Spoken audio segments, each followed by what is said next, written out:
কিরে মিলি, আজ সন্ধ্যাবেলা আসছিস তো?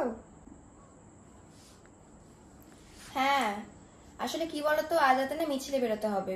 যদি টাইম পাই নিশ্চয়ই যাব, বুঝলে। আচ্ছা, আর কত প্রতিবাদ করবি? প্রতিবাদ করেই বা কি দরকার? এ তো আর আমাদের বাড়ির ঝামেলা নয়, তাই এত মাথা ঘামানোর কি দরকার? আমাদের বাড়ির ঝামেলা নয় বলে চুপ করে বসে থাকবো? প্রতিবাদ করব না? আজকে যদি এটা আমার সাথে হতো বা তোমার মেয়ের সাথে হতো, তখন?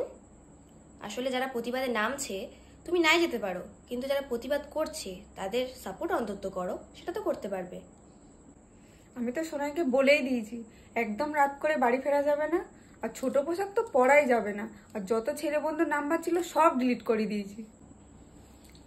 আচ্ছা, এই প্রতিবাদটা তো নারীদের জন্য, আর তুমি নিজের মেয়েকে ঘরবন্দি করে রাখছো। রেপিস্টরা কি পোশাক দেখে রেপ করতে আসে? আর ছেলেদের নাম্বার ডিলিট করে কি হবে? মেয়েরাই তো মেয়েদের থেকে সেফ নয়। কি আর বলবো তোমাকে, আর কিছু বলার নেই। ঠিকই বলেছিস।